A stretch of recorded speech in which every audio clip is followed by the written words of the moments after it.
Hi everyone, my name is Durga Prasad.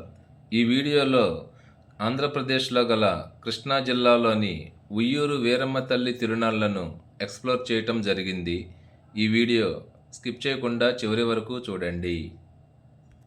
Krishna జిల్లా ఉయ్యూరులో వెలిసిన శ్రీ వీరమ్మ తల్లి భక్తుల కొంగు బంగారముగా పూజలందుకుంటున్న ఒక శక్తి స్వరూపిణి. ఏటా మాఘశుద్ధ ఏకాదశి నుండి 15 రోజుల పాటు ఇక్కడ జాతర, ఉయ్యల ఉత్సవం వైభవంగా జరుగుతాయి. ఈ జాతరకు కృష్ణా జిల్లా నుండే కాకుండా చుట్టుప్రక్కల జిల్లాల నుండి కూడా లక్షలాది మంది భక్తులు హాజరై పూజలు చేసి తమ మొక్కులు చెల్లించుకుంటారు. కుల మతాలకు అతీతముగా వీరమ్మ తల్లిని ఇక్కడ దర్శించుకుంటారు. కోరిన కోరికలు తీర్చే తల్లి ఈ వీరమ్మ తల్లి. గుడికి వచ్చిన భక్తులు ముందుగా ఆ గుడి ప్రక్కనే ఉన్న ఈ కోనేరులో కాళ్ళు చేతులు శుభ్రపరుచుకొని భక్తిభావంతో అమ్మవారిని దర్శించుకుంటారు. ఉయ్యూరు వీరమ్మ తల్లి అసలు చరిత్ర ఏమిటో చూద్దాం పదండి. వీరమ్మ తల్లి అసలు పేరు వీరశివమ్మ. ఈమె పశ్చిమ గోదావరి జిల్లా పెదకడియం గ్రామంలో బొడ్డు పరశురామయ్య, పార్వతమ్మ దంపతులకు జన్మించారు. ఈమెకు 8 ఏళ్ల వయసులో ఉయ్యూరుకు చెందిన చింతయ్యతో వివాహం జరిగింది.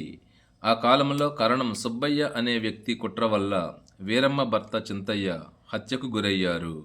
భర్త మరణాన్ని తట్టుకోలేక వీరమ్మ తన ప్రాతివృత్య బలంతో ఉయ్యూరులో అగ్నిప్రవేశం చేసి వీరమ్మ తల్లిగా దైవత్వం పొందారు. ఉయ్యూరులో అప్పటి నుండి ఈమెకు ఆలయం నిర్మించి పూజిస్తున్నారు.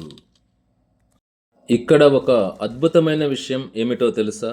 మట్టి ప్రమిదలలో ఆవినేతితో వెలిగించిన దీపాలను చేతులతో పట్టుకొని మండుతున్న వేడిని కూడా లెక్క చేయక మనసులోని కోరికలను ఆ తల్లికి నివేదిస్తూ వేలాది మంది చెప్పులు లేకుండా నడుస్తారు. ఆ దీపాల కాంతులలో ప్రతి మహిళా మొహం మీద పసుపు కుంకుమ కాంతి కనిపిస్తుంది. చూసేవారికి వీరమ్మ తల్లే ప్రతిరూపముగా దర్శనమిస్తున్నట్లుంటుంది. ఇక్కడ వీరమ్మ తల్లి నిష్కలమైన ప్రేమకు మరియు శక్తికి ప్రతీకగా గ్రామస్తులు భావిస్తారు. తిరునాళ్లు ప్రారంభమయ్యాక 2వ రోజు ఉయ్యల ఉత్సవం నిర్వహిస్తారు. అలాగే తిరునాళ్ల 11వ రోజు సాయంత్రం సిడిబండ ఉత్సవంను నిర్వహిస్తారు. ఈ తిరునాళ్లు జరిగే 15 రోజులు కూడా డప్పు వాయిద్యాలతో, మేళ తాళాలతో పుర వీధులలో భక్తుల కోలాహలం వర్ణింపశక్యం కాదు. ఎటు చూసినా మనకు సందడి వాతావరణం ఇక్కడ కనిపిస్తుంది. ఈ తిరునాళ్లు జరిగే 15 రోజులు కూడా భక్తులు వివిధ రూపాలలో అమ్మవారికి తమ మొక్కుబడులను చెల్లించుకుంటూ ఉంటారు. కోరిన కోర్కెలు నెరవేర్చే తల్లిగా ఈ వీరమ్మ తల్లి ప్రసిద్ధికెక్కినది. గర్భగుడిలోని వీరమ్మ తల్లిని దర్శించి తరించండి.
ఈ తిరునాళ్లు 2026 జనవరి 28 నుంచి ఫిబ్రవరి 11వ తేదీ వరకు కొనసాగాయి.